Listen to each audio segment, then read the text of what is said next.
today, I'm super excited. We're going a little bit international and global. We have Ed Robinson. Ed is the president and co-founder of Stash. Stash is an industry-leading investing, banking, and education platform that is empowering the middle-class Americans to invest and build long-term wealth. Yeah, there was only one rule that my parents did have on me when I finished school was you've got to go straight to college. Just get your studies over and done with. So then you can really go and follow your aspirations and you've got something to fall back on if things don't work out. The hardest parts, I would say, is around fundraising. Those early days of fundraising is really hard because there's a lot of lows and there's a lot of highs, but a lot of lows because you're just hearing no all the time. But when you've got the conviction, when you've got the resolve, when you've got the passion, that attracts really amazing investors and really great employees. And that's why we've had this incredible success.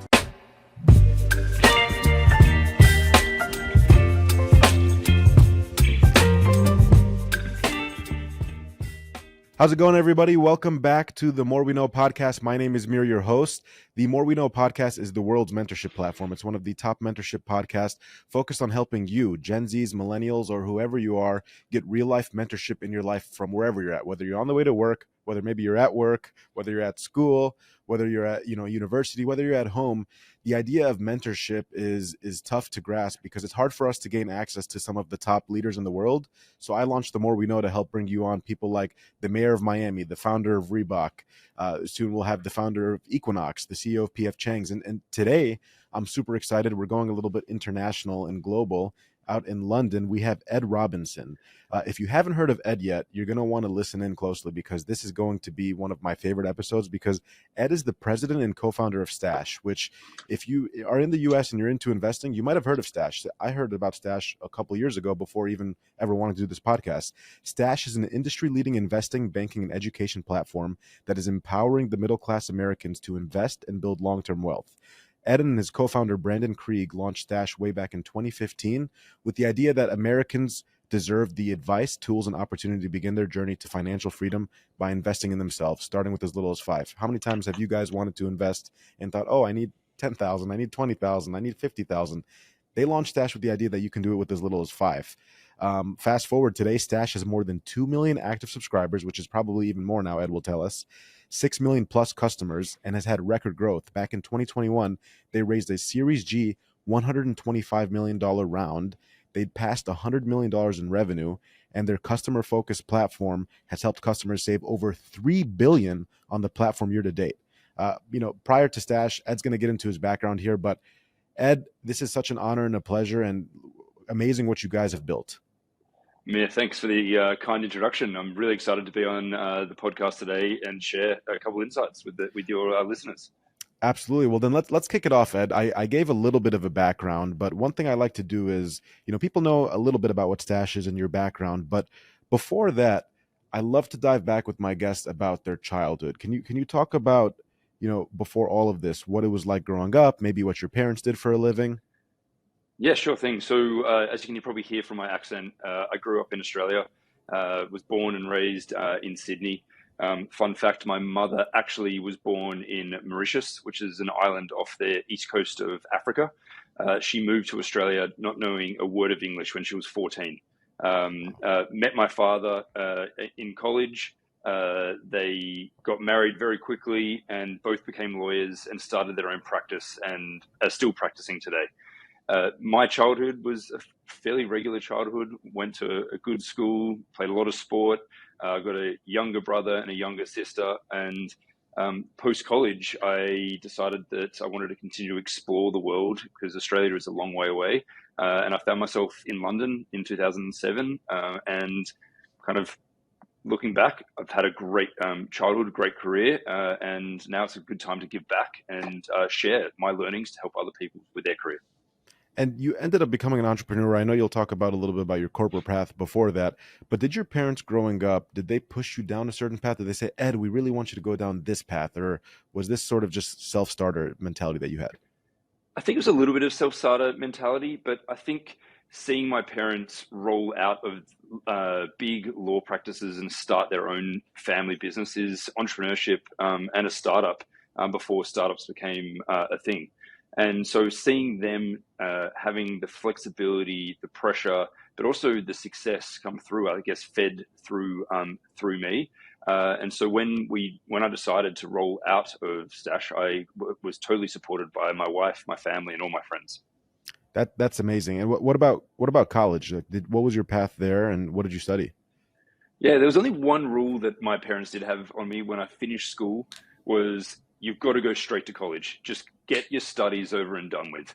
A lot of some of my friends and other acquaintances took that gap year off, where there's that year where you finish school. Before I go into my next start of education, I wanted to go and see the world.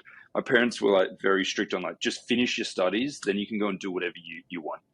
Their belief was college is just a tick, that, hey, listen, you can sit down and finish your studies to go off to do another job. And I really believe in that mantra of getting it done so then you can really go and follow your aspirations, and you've got something to fall back on if things don't work out.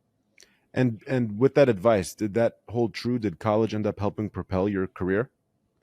Yeah, I think so. I studied commerce, which was basically accounting, marketing, and finance. Was kind of the three things that I majored in. One of the things that I learned through my time in college was you start off with a lot of hours, and then towards of prescriptive lessons, and then towards the back end of the degrees, you get a lot more free time, and you've got to be more self-starting. And during that process, I started working, and I started really finding my passion, which was I wanted to go and learn. I wanted to get into the field, and I wanted to start working hard. And I think college kind of prepared me because it was a nice off ramp off school where you're really told what to do between your 9 to 5, and then college slowly weans you off and you go into professional work. Yeah, I love that. And then speaking on the professional work side, then what was your first job out of college? Yeah, so my first job straight out of college was I started working in private banking for high net worth individuals. I was basically preparing reports, running spreadsheets, doing a little bit of trading, and it was a huge lesson and a huge learning curve. And actually, one of the main inspirations that kind of got Stash going was I saw what wealthy people have access to. And that is when you've got money, you have the ability to go to anyone. They'll roll out the red carpet when you got lots of money. And I noticed very quickly that for my career growth, they weren't going to speak to someone that was 21, 22. They wanted to speak to people that had been in the industry, had already learnt how to do a lot of things, had already earned their stripes. And that was something that really pushed me to go out of Australia and go and learn, go and challenge myself so that if I wanted to go back to private banking, I had some stories, I had experience, and I had the know-how to better help my customers. That's awesome. And then, you mentioned some of these tools that they had access to. What are some things that, the audience might be curious? A lot of us Gen Zs don't have any money, don't even have $100 saved up. I think the statistic, the average American doesn't have more than even 3 or 4,000 in savings. What do things that high net worth investors have access to that, traditional retail might not? I think the big piece is actually access to professionals, and it's the advice and the recommendations.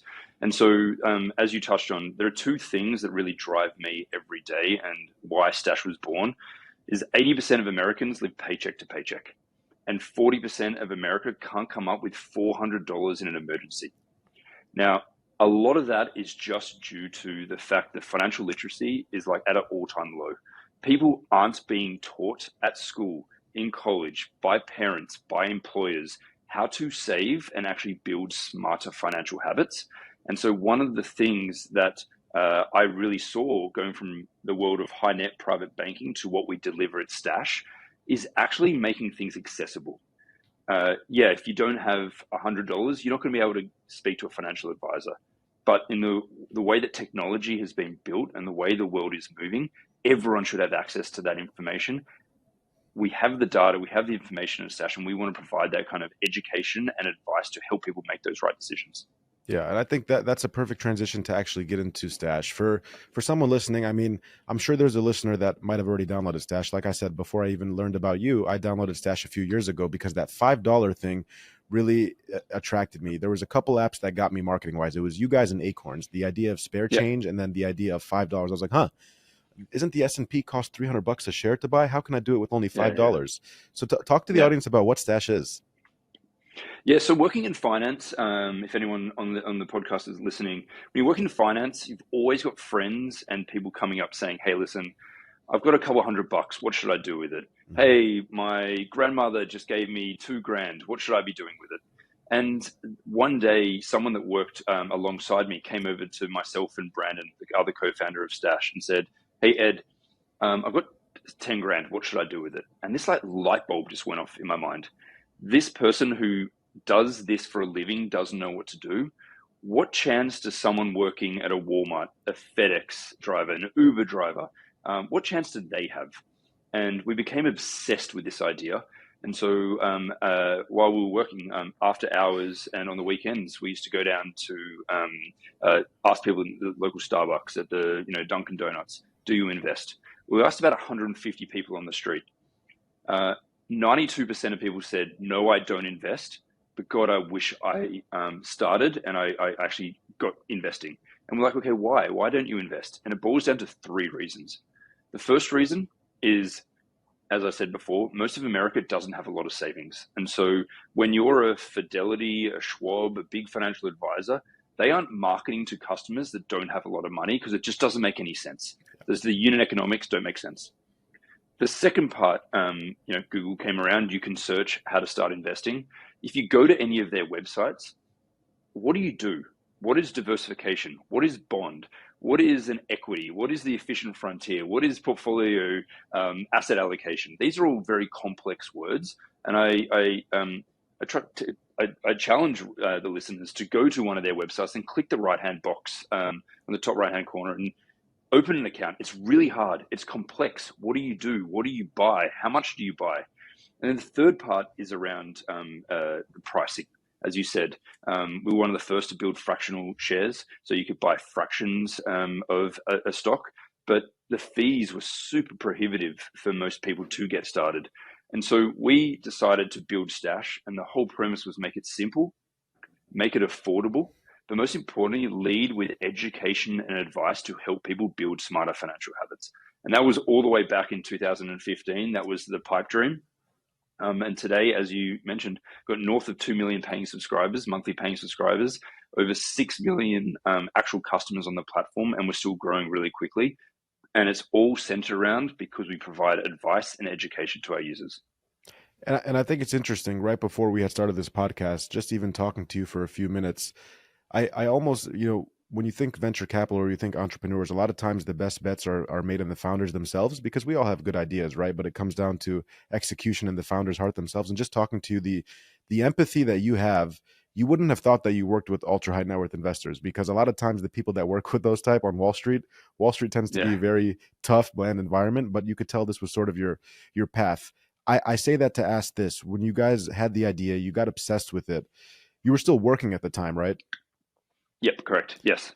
What like, where did that transition happen? Because it sounds amazing to look back. I mean, 100 million plus in revenue. Wow, that's awesome. But how scary was it to actually say, hey, I'm going to leave my job and do this?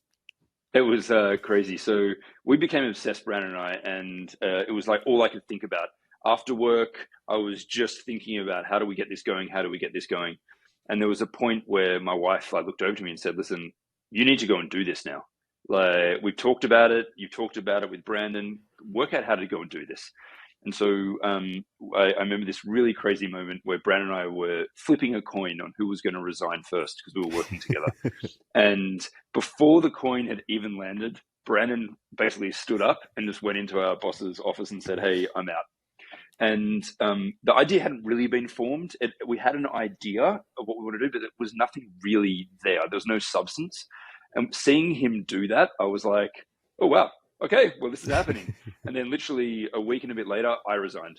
And was it scary? Yeah, it was. But we had conviction. We talked with our partners and we had a very clear roadmap on what does success look like? What is the timing that we're looking to achieve things in? And then it was from that moment, it was all about execution. And Brandon and I put our heads down and we put in the hard hours. We wanted to prove that we could make something special that helped everyday Americans do more with their lives and more with their finances. And we're really proud to look back that we've helped our users save over $3 billion. And that's growing day after day. And so it's a really exciting and a really amazing thing to build a business that actually helps people. Yeah, that's exciting. And for the listeners listening in, I know stuff like that is going to entice them to want to go download the app. So I'm going to share how they can go download Stash and use it today and actually end up saving. Uh, One question I want to ask is, there's a famous story with Jeff Bezos where I'm sure you know the story when he went on a walk in New York City with his boss, telling him he was going to leave and go start the bookstore. When you resigned, was there any similarities? Was your boss telling you were making a mistake, or was he very supportive, he or she? So I got a lot of, I got locked in a room when I resigned, and they tried to make me stay. Wow. And um, yeah, it was a little bit scary, but in my mind, I knew I had to make this. I had my first child was literally about to be born 2 months later, and I knew that if I didn't make this change at this moment, and I started this straight away, then my life I would probably never do it because I would have been locked into that job. And like I said, that all comes to the preparation. My wife and I, we worked out our finances. We worked out how to give ourselves a little bit of runway. We've spoken to Brandon, and we kind of knew what we were trying to potentially accomplish. And I had a lot of conviction. And when you've got conviction, it only allows you to lean in and makes you get firmer when people try to push you down. Yeah, I love that. I think that the conviction and that I took something from you, the obsession. It's like you couldn't stop thinking about it. It was always there in your Obsession. mind. Obsession. Like, it's a crazy feeling. Like, the reason why we had to resign was we were so obsessed about it. We're kind of not working. And so we were like, we have to leave, because before anything becomes concrete and it becomes an issue down the line, like, we have to leave. And it was one of the best decisions we've made, one of the most interesting decisions I've ever gone through. And I look back now, I'm like, yeah, it's a little bit crazy what we did, but we were just so passionate and so obsessed with what we were trying to do. Yeah, 100%, without a doubt. And so you guys both resigned. I love how he resigned. That's a Oh, funny story. we still laugh. We still laugh at it. It's great. That's legendary. So you guys end up launching. What was the hardest part about actually launching? There's just so much to do when you first launch. And we resigned in March. We didn't really have a firm idea what we were building, and we had the app out in October 2015. So our first customers were onboarded in October of 2015, and we had to go from not knowing much about building consumer apps and to building a product where customers were going to give us their hard-earned cash. And so that was something that you've got to take very seriously. And so there was a lot of unknowns. And even to this day, there's still a lot of unknowns in life, in business. And our job as leaders and as founders of a company is to make sure you're making the right decision, the best decisions with the information you have on hand at the time. And we've built that really successfully. The hardest parts, I would say, is around fundraising. Those early days of fundraising is really hard because there's a lot of lows and there's a lot of highs, but a lot of lows because you're just hearing no all the time. And like I said before, like, those no's do great on you, but when you've got the conviction, when you've got the resolve, when you've got the passion, that attracts really amazing investors and really great employees. And that's why we've had this incredible success. And I want to touch on the point about the no's. This is a trend that I see consistently with all the top guests that we brought on the show. The amount of times people hear no, no, no. I mean, you guys go from all these no's to eventually Series G, 128 Yeah. million. I say that not in a braggadocious, but I say that to say, how many no's did you guys have to endure to go from there to G? I would say every financing, we've had a number of no's. Basically, there's been a couple where they've been preempted, which is always a great feeling. But you hear no's, and there could be multiple different reasons. But when you're building something that's your baby, it's your family, it's your life, hearing that your baby's ugly for whatever reason it is that they don't want to put money in is tough. But what I tell all aspiring founders that I work with now is you've got to take those lessons. You've got to learn. You've got to hear what that person has, why they've said no, why they're not putting money in, and then come back stronger. Do you agree with it or do you not agree with it? That's the first thing. But if there's something you agree with, go and work out how to smash it out of the park. Make that next conversation you have with that investor like, wow, you went away and not only did you do everything I asked you to do, you did more. That becomes a very compelling story for an investor to lean in and give you money to further enhance your growth. Yeah, and then let me ask you a challenging question on that. Is when do you know? But there's I think there you have to have sheer and utter will and your belief to launch something. But is there a point where the amount of no's you should pivot and say, you know what, maybe this isn't going to work, or, because you deal with that too. And I just want to hear your perspective on that. Yeah, again, a job of any leader is to take and listen to all stakeholders, and markets change. We've gone from a market where it was all growth at all costs, and now it's total profitability.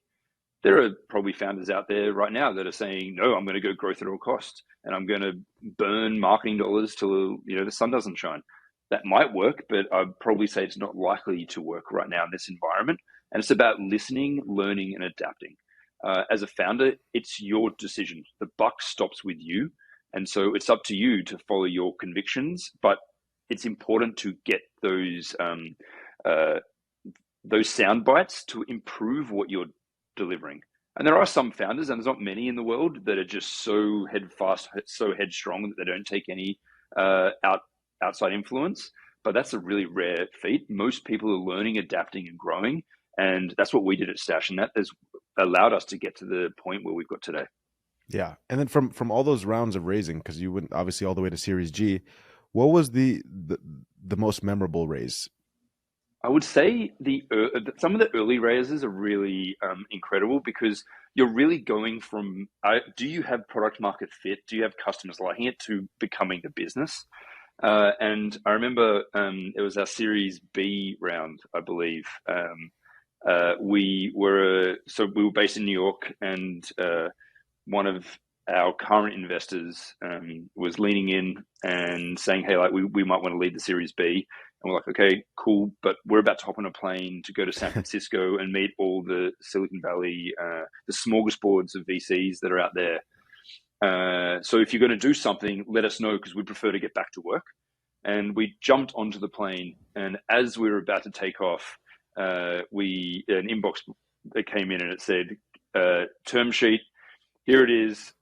Get back on the next flight and come back to New York. Wow. We don't want to. We're not. Let's just keep moving."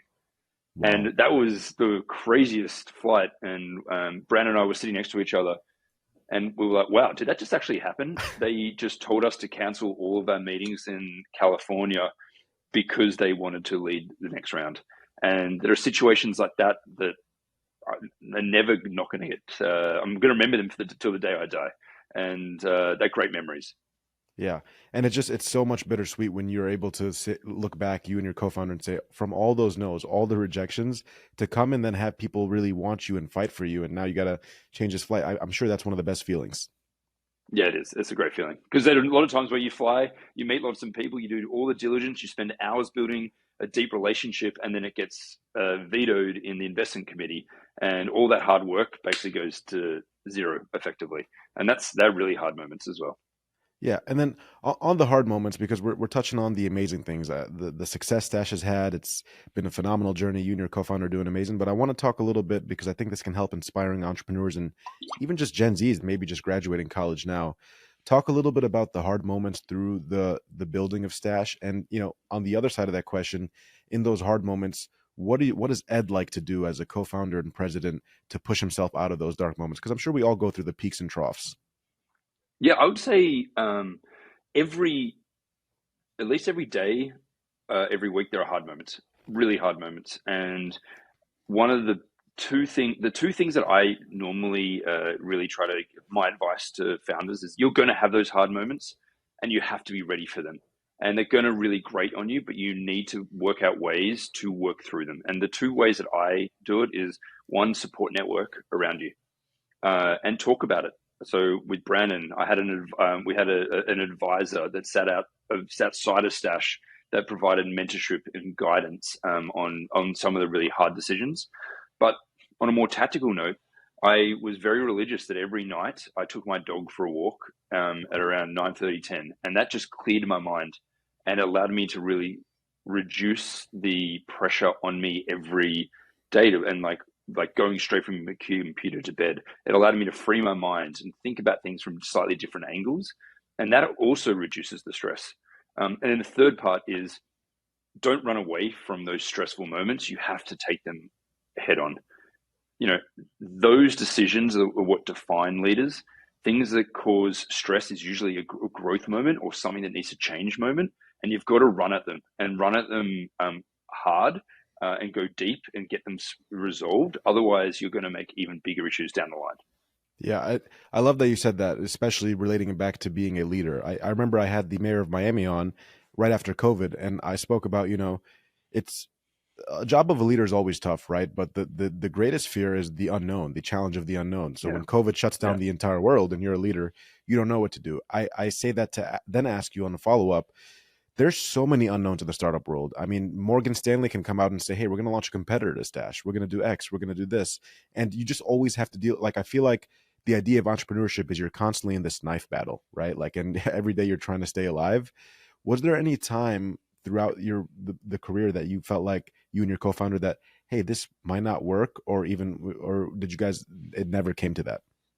No, you're thinking like that all the time, because if you're not, then something's going to go wrong somewhere. You've always got to be on your toes. You've always got to be ready, because there are sucker punches that come left, right, and center, and you don't know about them. If you're sitting back, not building a team that's ready to take on challenges, not ready, like, you're going to fall behind. And Yeah. so we have a simple saying: if we're not growing, we're not learning, we're not adapting, we're falling behind.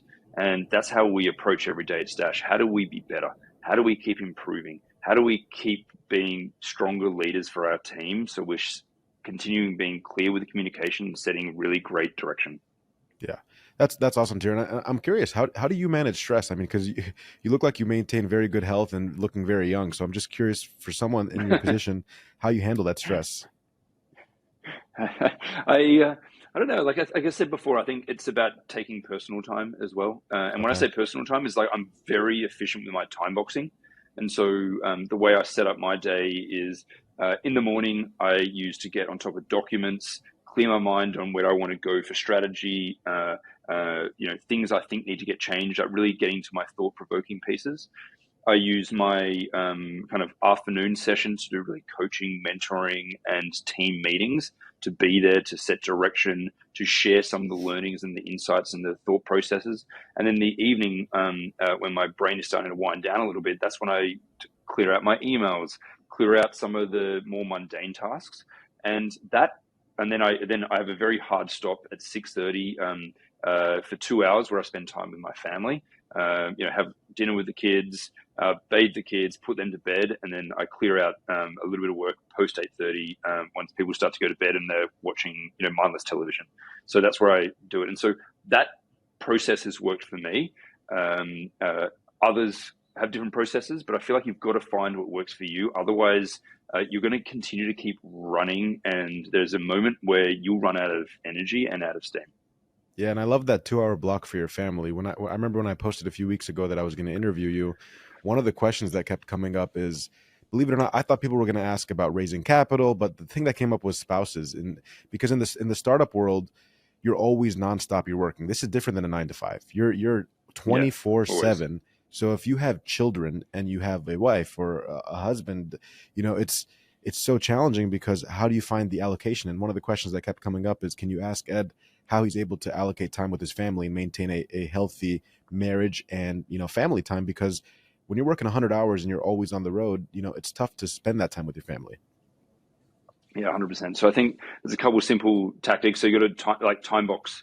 Make sure that you're really clear. So I always take the kids to school. I won't say Oh always, wow. like 75% of the Yeah. time, I'm taking the kids to school.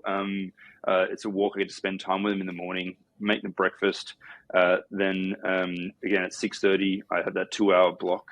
When we're on weekends and when I'm with my kids, I don't have my phone with me.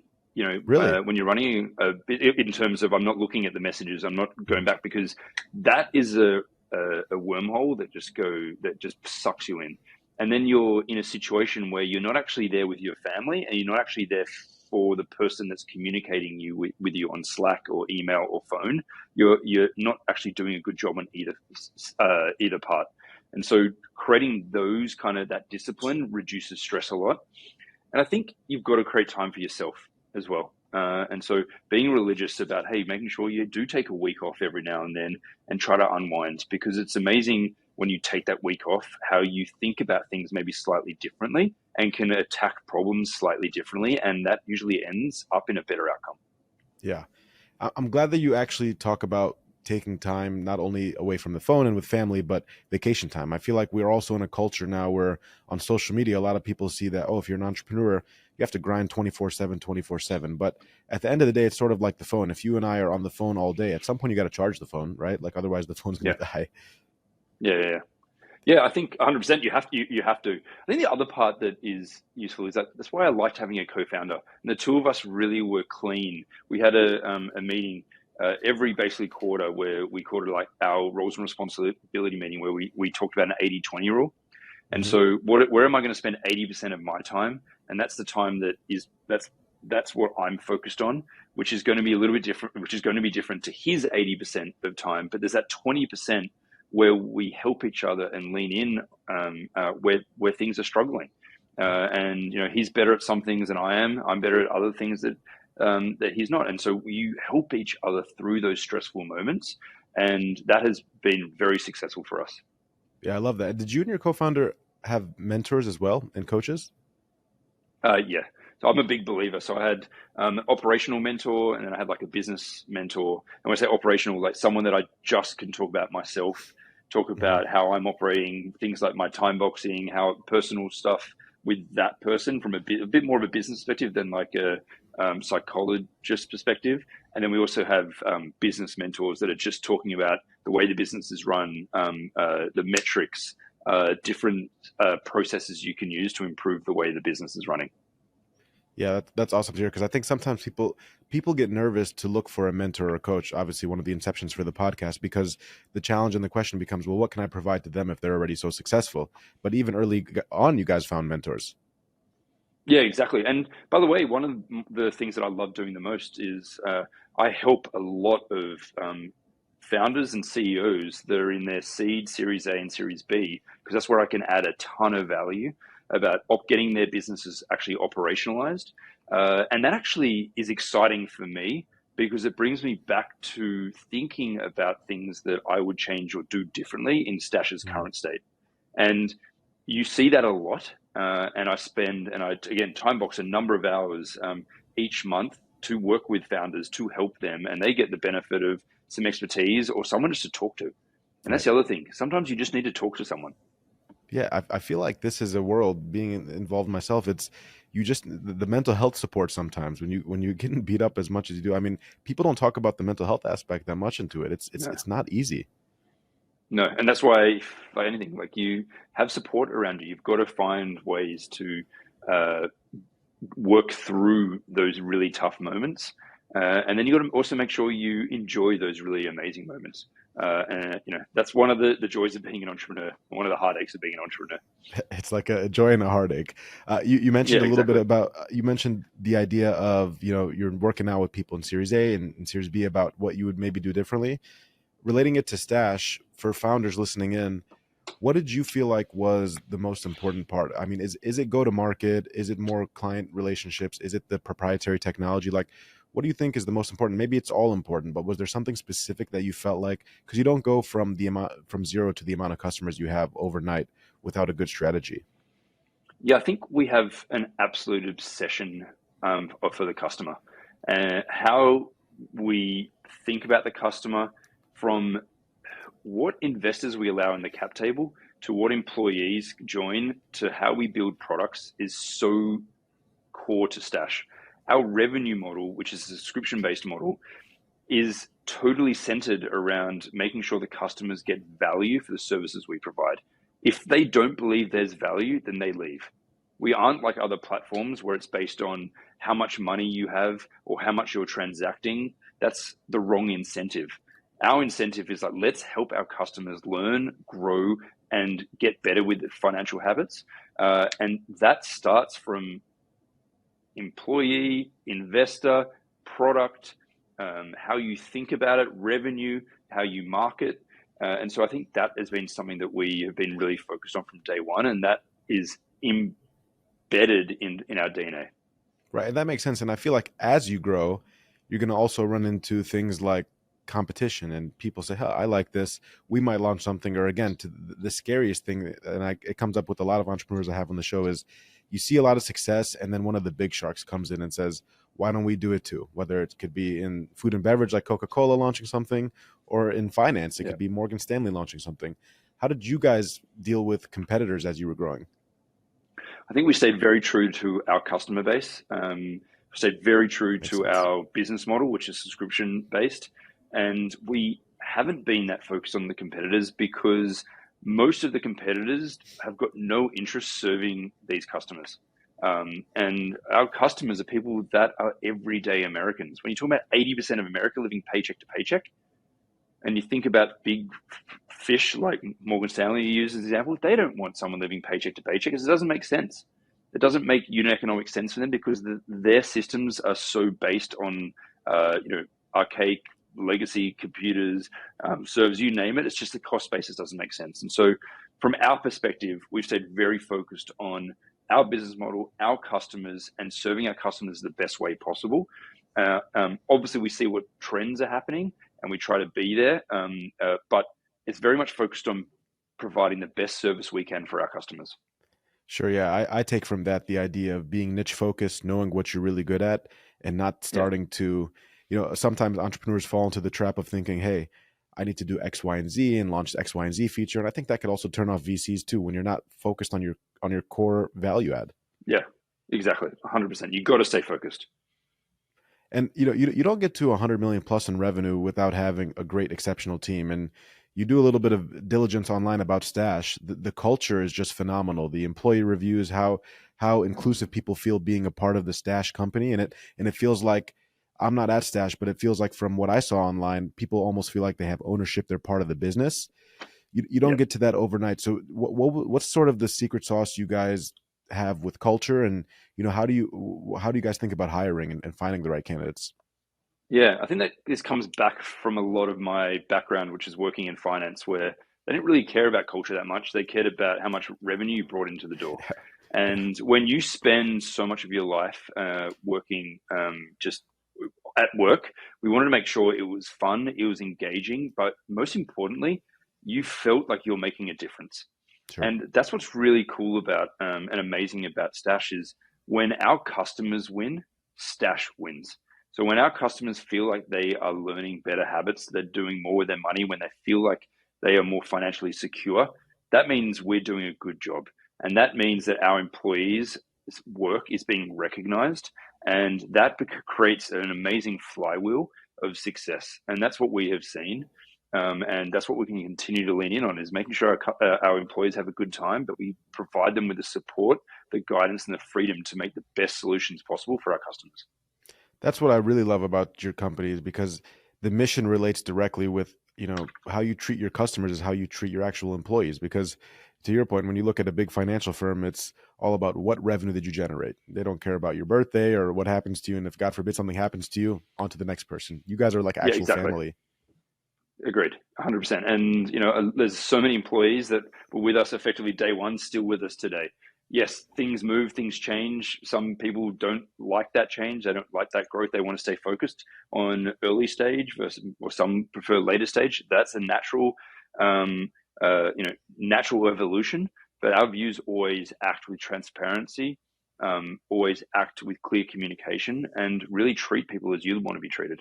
Do you think in general, with sort of the layoff and macro environment, does it concern you broadly in fintech, because fintech valuations have kind of been crushed, even the large profitable ones like PayPal? When you look at the forecast for fintech next, are there any concerns for you there, or do you think sort of maybe the worst is behind us? I believe that the democratization of finance is something that's here to stay.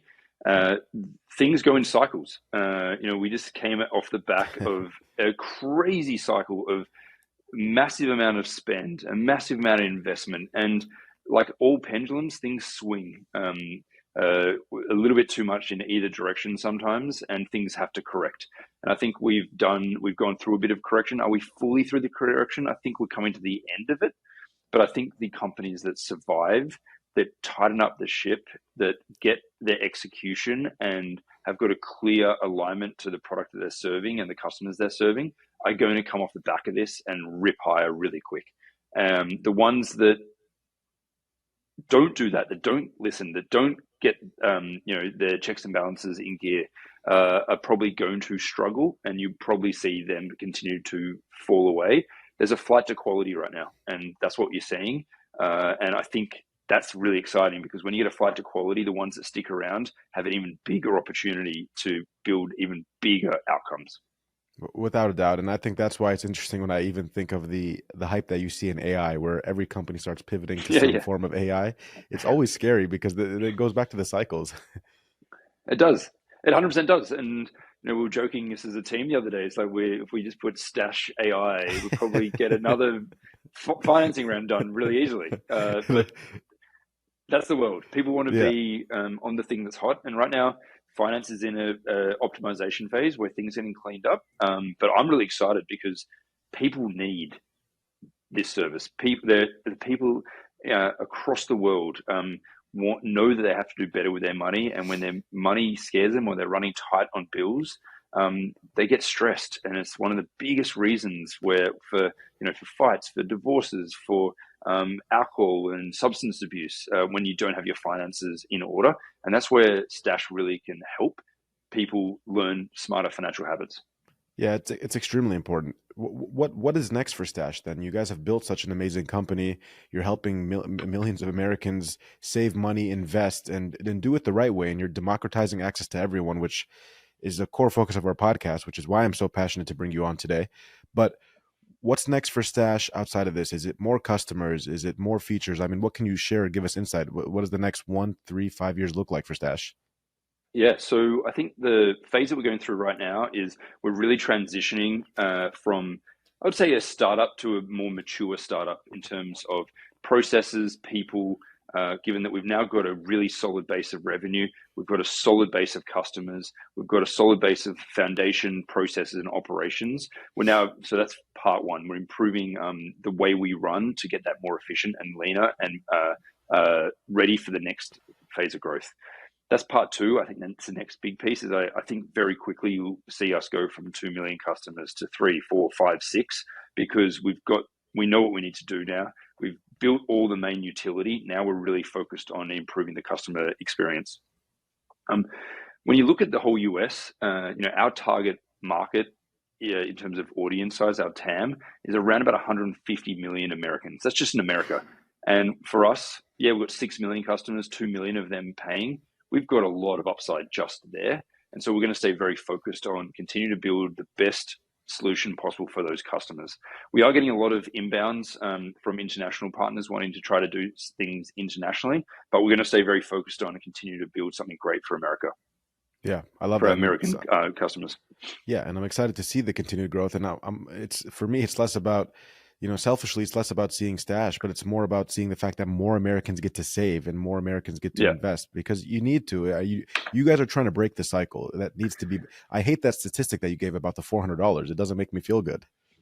Yeah. So the piece that I'm most proud about in terms of Stash, helping all these people, we built the world's first feature, which is called Stockback.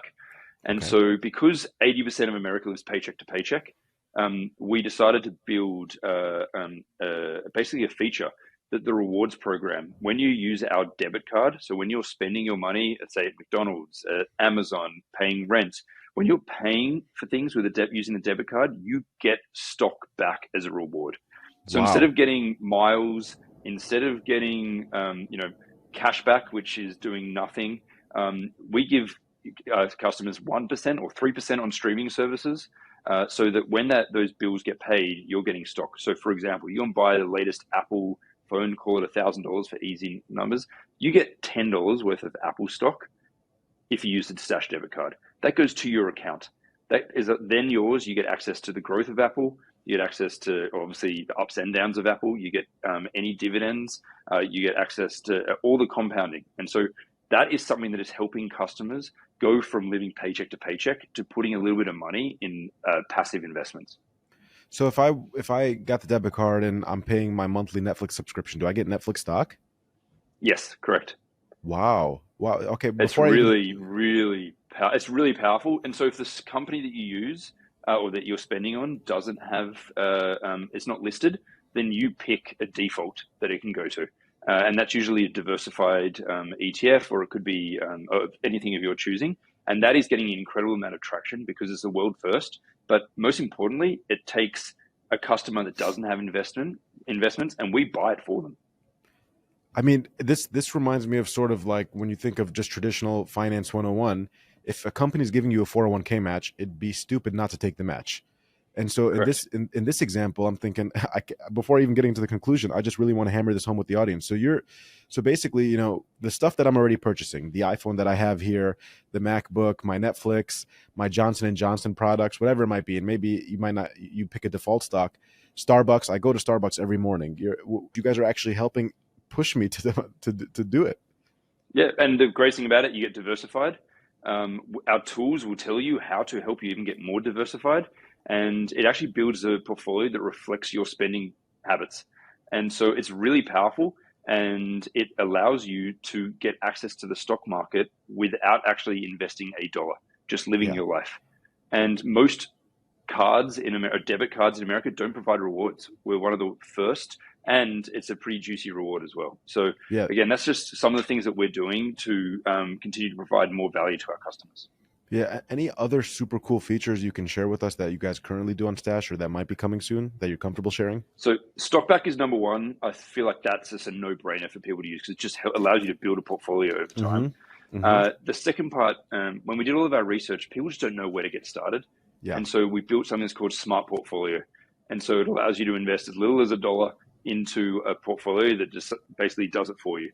And then you use the next tool, which is called Auto Stash, pretty simple, that you just say, hey, I want to put in $5 a week. And that will just run for you. And you can kind of set and forget it. And the aha moment that we love to hear is a customer coming back a month or two after using Stash and going, wow, just putting $5 away a week or $10 away a week, I've already saved this amount. I can do more. And you see that in our cohorts. You see our customers start with 5 or 10, but then very quickly they start to move to 20, 40, $50 because in a month or something, and it grows very quickly. Yeah. And over time, if you think that 40% of America can't come up with $400, you're beating that stat very, very quickly, and you're beating a lot of America just by using these two very simple tools. Just by using that. So I'm me listening, I'm getting excited because I don't know about the buyback feature and the smart portfolios is great. If I'm listening in right now and I want to download Stash and you know I'm in college, Ed, what should I do? Do I just go and please, there's nothing financial advice, but I'm just curious the process. How easy is it? It's super easy. You just go to www.stash.com and click download, you can either download the app or create an account online. Takes a couple minutes. Once you're in, you can start investing straight away. You can start using our banking features straight away. You get access to the advice and education straight away. That's one of the core tenets that we had when we started Stash. It had to be simple, had to be affordable, and we had to provide advice and education. And we've stayed true to that 8 years in. Yeah, that's amazing. And can you do IRA as well or just taxable accounts? Yeah, so you can do personal brokerage. You can do either traditional IRA or a Roth IRA account. And you can also, one of the other features that's really cool, which I use for my kids, is the custodial accounts. So you can actually open up accounts and help kids. For example, I've got my son he's getting $5 a week in Tesla and $5 a week in Disney. Wow. My daughter's getting basically the same, and that's just slowly accruing. And these are simple things to help people get started. And I think about what it'll be like for them when they're 18, 20, 21. There's going to be a little pot of money for them to help them get started in whatever they want to take on in their life. Yeah, that's amazing that Stash is able to do that. I'm really impressed with that. And what about fees? Like, can you tell us a little bit about how fees work? Yeah, it's very simple, very aligned with our customers. You either pay $3 a month or $9 a month for our premium plan. The $9 a month gets you access to the accounts for kids. It gets you 1% stock back, so a much higher rate of rewards, which you basically will pay itself if you spend on the card. You get that $9 back straight away, and you get access to some premium educational and advice products. Awesome. And then the $3 a month, that covers what? Just so we can understand that. Yeah, personal brokerage accounts. It gets access to the smart portfolio. It gets access to retirement accounts, so traditional Roth IRA accounts, and all the other tools that are available. So Auto Stash, our banking product, et cetera, et cetera. It just doesn't give you access to the kid account and 1% rewards, it's a little bit less rewards. Awesome. Well, Ed, I appreciate the masterclass, not only on building a startup, but this little investing masterclass we had, because I know the audience is going to be excited about that part. I know we only have a few minutes left with you. You've been so gracious to be our mentor today. But in the transition, there's a couple things I'd love to ask my guests before leaving.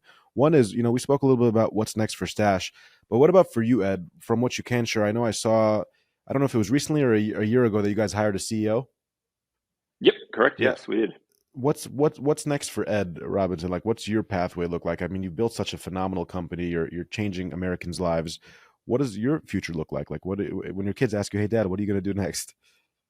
Yeah, I think the world's my oyster, but I think the first part is continue to support and continue to grow Stash. I think there's something absolutely incredible that we're building, and I really like one of the things I say a lot to my team and the employees is I want to look back in 30 years' time and go, look how many people we've helped. And that's something that drives me every day. And I know it's something that I'm going to be really proud when I talk to my kids and potentially their kids about something that I'm really passionate about, that we built something that helps so many people. And so for me, we did bring in a new CEO, which I'm really excited about, someone that can take the company from where we are now, about $130 million worth of revenue, to north of $1 billion. And that's a different skill set to what I'm really strong at, which is the early stages. And so for me, I'm going to continue to support her, and I'm going to continue to look for the more opportunities to make Stash an even better and more incredible product for our customers.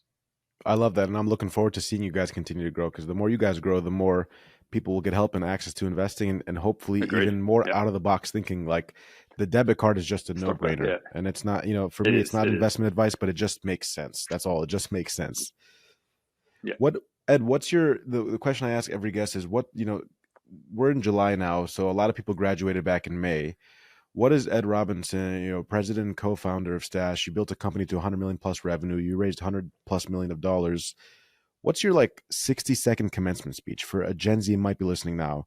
And here's the foundation. We're in an environment where we've seen banks fail. We went through COVID. COVID was my age group's first professional crisis. You, and I'm not aging you because you're very young. You went through 2008. You saw a lot of the things. We didn't. A lot of us 20 plus year olds. We did not see that. So what is your commencement speech to us look like? Yeah, I think the big thing that I've stayed true to, and I think you potentially have seen it the way I've spoken today, is that you've got to don't go chasing money. You've got to go and follow things that you're passionate about, and then make sure you're learning, developing, and growing. Because if you're doing that around something that you really care about and something you really believe in, the money, the success, the outcomes will follow you. Sure. If you try to reverse that strategy, that's where I've seen too many people crash and burn. And it might not just be professionally, it also could be socially, it could be with your relationships. So find things that make you happy, make things that get you excited, things that want you, like, go to bed that little bit later, wake up that little bit earlier, that infectious je ne sais quoi that people go, wow, I want to be around that person because they are going places because they're so passionate about something. And I feel like that would be how I would think about my commencement speech for college graduates, is go and find something that you really care about, that you believe in, and that you're so passionate about it, you can't stop thinking about it. Yeah, that relates right back to the story you told us of how this all started. So what a way for full circle for the podcast. Ed, do financial people tend to be always stressed because markets change. The hedge fund world is a lot about what have you done for me lately? How do you stay so calm? I'm just super curious. This is off script. Do you meditate? No, for me, I try to not worry about the little things. I think about the stock market, like so many people, and you see the headlines. Yes, headlines are now so clickbaity these days. Like if you look at history and you look at historical returns, just put a little bit of money in on a regular basis and don't stress out about it, because over time, the stock market does perform. And if you're really worried about the intraday swings, that's where retail investors get really hurt, because they're trying to buy and they're trying to sell and trying to time the market. Try to take that stress away, put little bits of money away, and focus on things that make you happy. Focus on what I was talking about before, things that you're passionate about, things that you want to grow about. Don't worry about, is the market up or down today? Because that's just going to add stress, and stress that you can't control. And if you're stressing about things you can't control, then you're just hurting yourself. Yeah, I need that for myself. I think a lot of us do, especially people that try to trade the markets and deal with the stress. And Yeah, that is actually some of the most powerful advice I heard. So thanks for sharing that. no, that's awesome. I've really enjoyed today, Mir. Thank you so much. And I'm really looking forward to this hitting the tapes. Oh, we can't wait, Ed. Well, that is Ed Robinson, everyone.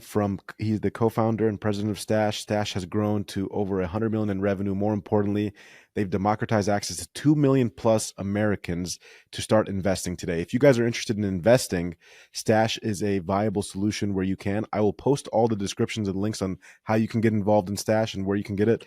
Ed showed us how easy it is to download Stash and start with just $5. Ed, thank you for building this company. Thank you for coming on and being our mentor. We really appreciate it. Good man. Thank you so much. Stash has full authority to manage a smart portfolio, a discretionary managed account. Stash banking services provided by Stride Bank, NA member FDIC. The Stash stock-backed debit MasterCard is issued by Stride Bank pursuant to license from MasterCard International. MasterCard and the circles designed in your Stash investment account are registered trademarks of MasterCard International Incorporated. Any earned stock will be held in your Stash Invest account. Investment products and services provided by Stash Investments LLC are not FDIC insured, not bank guaranteed, and may lose value. All rewards earned through use of Stash stock-backed debit MasterCard will be fulfilled by Stash Investments LLC and are subject to the terms and conditions. You will bear the standard fees and expenses reflected in the pricing of the investments that you earn, plus fees for various ancillary services charged by Stash. In order to earn stock in the program, the Stash stock-backed debit MasterCard must be used to make a qualifying purchase. Stock rewards that are paid to participating customers via the Stash stock-backed program are not FDIC insured, not bank guaranteed, and may lose value. What doesn't count? Cash withdrawals, money orders, prepaid cards, and P2P payments. If you make a qualifying purchase at a merchant that is not publicly traded or otherwise available on Stash, you will receive a stock reward in an ETF or other investment of your choice from a list of available companies available on Stash. See the terms and conditions for more details. If you make a qualifying purchase at a merchant that is not publicly traded or otherwise available on Stash, you will receive a stock reward in an ETF or other investment of your choice from a list of companies available on Stash. 1% stock back rewards available only on Stash Plus, $9 a month, and only for clients' first 1,000 of qualifying purchase in each calendar month program. Limitations apply. 3% stock back rewards available only for qualified bonus merchants on Stash Plus. That is the disclaimer. Thanks, guys.